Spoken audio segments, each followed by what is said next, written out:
On April 13th, 2019, Respawn Entertainment announced their latest game to the world, Star Wars Jedi Fallen Order. This was to be a completely single-player Star Wars experience, the first fully single-player Star Wars game since God knows when. When the trailer dropped, I noticed that a lot of people had faith in Respawn Entertainment, backing their judgment and stating that their passion for making video games would make this Star Wars game one of the best experiences. So this week I thought I would look back at how Respawn Entertainment started, look at all the games they had been involved in, and try and understand why lots of people idolised them and their work. So welcome to WiseFish Gaming, my name is Matt, and this week I will be looking at the history of Respawn Entertainment.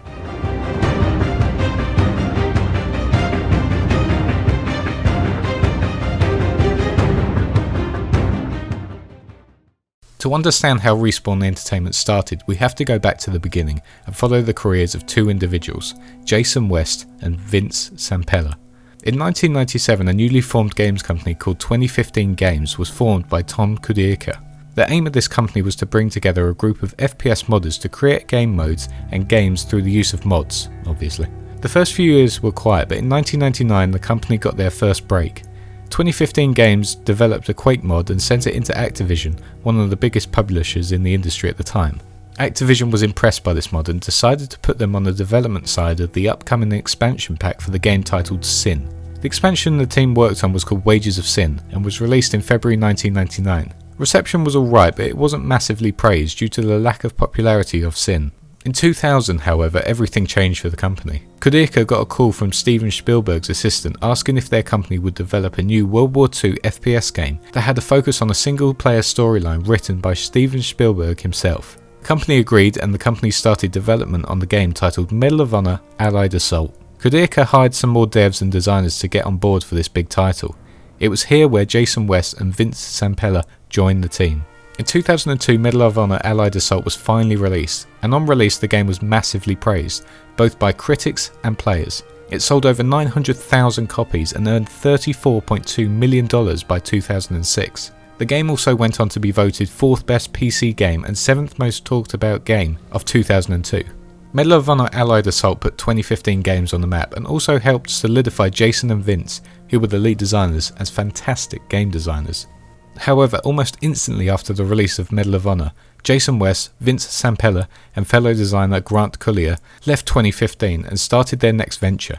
They created the company called Infinity Ward, a game studio that would gain focus on creating FPS titles. Activision funded the company at the start, helping them to create their first title, buying out 30% of the company. The company consisted of everyone who worked on Medal of Honor Allied Assault and moved them all away from 2015 Games, which wouldn't have gone down well, I imagine. 2003 came along quite quickly, and within this year Infinity Ward would become one of the most memorable names in the industry. This year saw the release of the first Call of Duty. Infinity Ward were off and Call of Duty was their new series. The game introduced a new take on AI-controlled allies who supported the player during missions and react to situational changes during gameplay. The game got almost perfect scores and was praised as a fantastic game. Obviously, Call of Duty became a massive crowd pleaser, winning over new fans and also becoming one of the most successful FPS games around. Infinity Ward then followed up the success of this game with Call of Duty 2 in 2005. The game was once again massively praised with scores of 8 and 9 hitting all the review sites. With these two huge titles, Jason West and Vince Zampella had certainly made waves with Infinity Ward and had created a smash hit of a game series. However, things changed for them in 2007 when Infinity Ward spiced things up completely. Gone was the Call of Duty World War II shooter, and in was a new style of FPS. In 2007, Infinity Ward released Call of Duty Modern Warfare, a changing point for all FPS shooters and for them as a company. It had an engaging story, extremely well written and developed characters, and an online experience that was so new and refreshing that it just won over audiences. The game was a huge hit, and Infinity Ward were instantly praised for their incredible game design. The sales were also monumental. The Xbox 360 version became the 3rd best selling video game of 2007 in the US, with over 3 million units sold, behind Halo 3 which sold 4.82 million. It was the start of something great for the Call of Duty series and for Infinity Ward. The team followed this up again with another absolute classic, Modern Warfare 2 in 2009. It took all the elements from the first game and improved upon them even more. It had an extremely engaging story once again, which followed the events of the first game. Some extremely intense missions, including one which got heavily criticised and even gave the player the option to skip if they wanted. and the multiplayer was again filled with new improvements. Once again, the game was praised by critics and fans, and it also went on to be regarded as one of the best FPS games of all time and one of the best Call of Duties ever. It also broke records in terms of sales, selling 4.7 million copies in the first 24 hours, earning $310 million. And those sales figures only counted North America and the UK. With these two releases, Infinity Ward had helped the Call of Duty series become a billion-dollar franchise.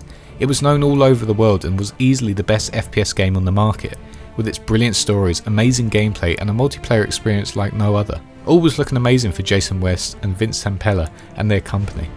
However, little did they know that this was the start of a new path for the two.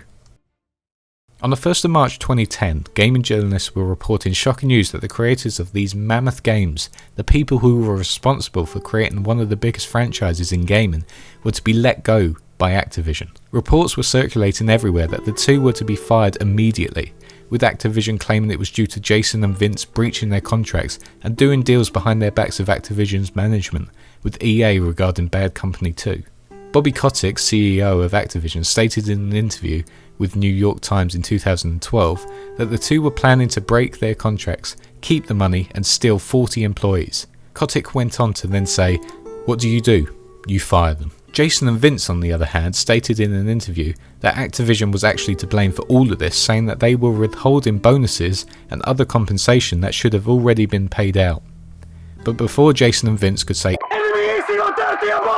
they were fired and escorted out of Infinity Ward. Jason West told Vanity Fair at the time, "I was speechless. In my head, this was a moment where everyone was supposed to go home in a limousine. Instead, we were eating the seed corn and they were taking all the money."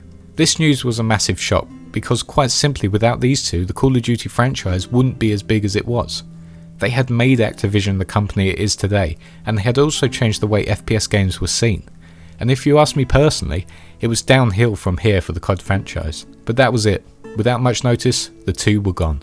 Jason and Vince, however, fired back on the 4th of April 2010, trying to sue Activision for damages of $1 billion in lost bonuses and everything they were owed from working there. The case eventually turned into a settlement, but unfortunately the settlement was confidential, so it's not sure who actually benefited in the end.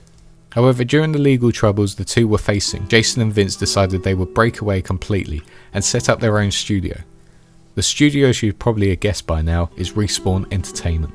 With the news that Jason and Vince had been fired from Activision and Infinity Ward and set up their own company, a lot of the workers who had been working at Infinity Ward decided that they had had enough of Activision's management as well, and decided to quit their jobs and join Jason and Vince at Respawn Entertainment. After their prime years of creating quality shooters, it was quite obvious why these workers would leave and seek loyalty with their past bosses. One developer stated on Twitter, "My first games job was at Infinity Ward in 2005.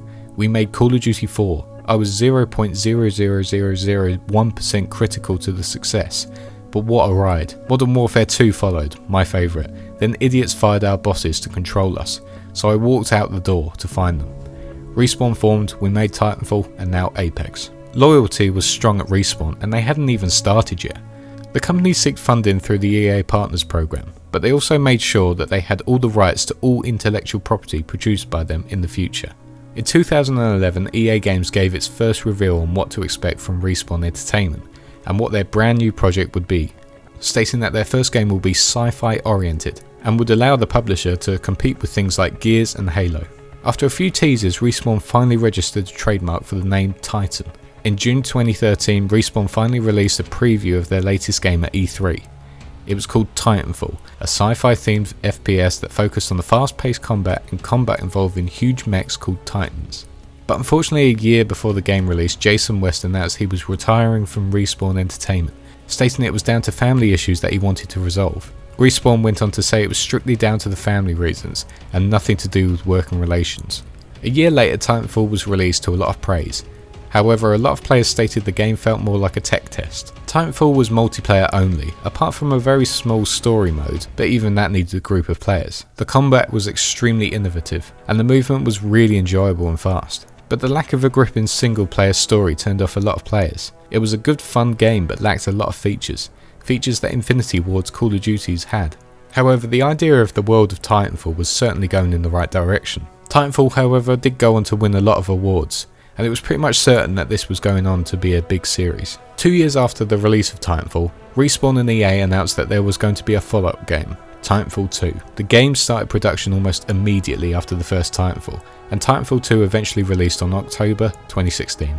Titanfall 2 was a whole new experience compared to the original. Combat was ultimately the same, but it had been tweaked to make it much smoother. There was a new single player story mode that had engaging characters, fantastic level designs and some truly brilliant moments that were reminiscent of the Modern Warfare days. On top of that, the new multiplayer had evolved completely, and it was safe to say that all the talent that was at Respawn was used effectively. Unfortunately, the game failed to achieve success in the sales department simply due to the fact that around this release date, it was sandwiched between Call of Duty and EA's other popular FPS, Battlefield 1.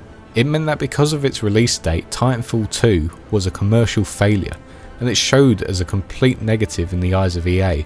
Plans for another Titanfall seemed unlikely after Titanfall 2, due to its poor sales. The only signs of life from the studio was a job posting on their website in 2016 before Titanfall 2's release. That was for a project that was to be a third-person Star Wars game, which you can probably guess what that is by now. They also developed a mobile game called Titanfall Assault, which did well to some extent. I mean, it's a mobile game, so it's not groundbreaking and apparently doesn't exist anymore, but yeah, it did alright.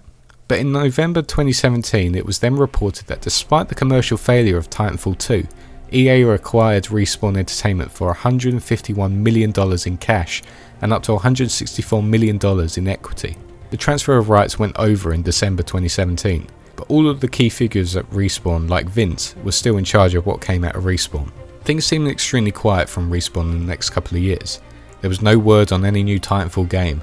The Star Wars game that was listed hadn't really been mentioned, and if it had, there were no pictures or anything from it, and no one was stating what project they were working on. However, in February 2019, Respawn out of nowhere dropped a live Twitch stream that promoted their latest unexpected game, a spin-off of Titanfall, that focused on mercenaries that were from the Titanfall universe. During the Twitch stream, Respawn revealed the game was to be called Apex Legends, a free-to-play battle royale, and the best thing of all, it was to be released instantly.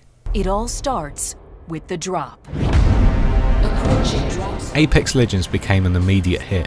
It warmed with people extremely quickly, reaching 2 million players in a day, 5 million players in 2 days, 25 million players in a week, and 50 million within its first month. The art style was similar in style to Titanfall's, its combat was also similar, and its array of guns were from the same arsenal as Titanfall 2. The game was fast paced, new and refreshing, and focused more on team-based combat, similar in style to Overwatch. Apex Legends helped boost morale and put Respawn on the top of the gaming industry, breaking records that no one had ever seen before in terms of a free-to-play game and a battle royale. Off the back of this game's success, Respawn carried on impressing their fans, and announced that their Star Wars game, Star Wars Jedi Fallen Order, would also be released later this year. It was also said to be a single-player only game with no microtransactions in it at all. The announcement from Respawn excited fans, despite it being just a cinematic trailer, but it also brought a little bit of faith back into EA's Star Wars license. We are yet to see if Respawn's Star Wars game will be a big success, but with their resume of work, it's safe to say that there will be a lot of expectations and hype for it. Respawn may not be the biggest or best company in the gaming industry, but it is safe to say that the teams working behind the scenes have certainly had a long journey that has had its ups and downs, and their expertise and passion for games have made them what they are today. Despite the negative attitude towards Apex Legends now, it's hard not to look at it and praise Respawn for what they achieved with this game. Respawn has had an interesting history, and although they are still a small company, they have a lot more to give, and with leaders like Vince backing them, it's clear to see that they value what they put into their games. From 2015 games to Call of Duty, all the way to Apex Legends and soon to be Star Wars, this has been the story behind the gaming giants known as Respawn Entertainment. I hope you enjoyed this video, thank you for watching. If you enjoyed it, please make sure to hit the like button and subscribe to the channel for more content like this. Thanks again, and I'll see you next Wednesday when hopefully I'm not as ill. Until next time, cheers.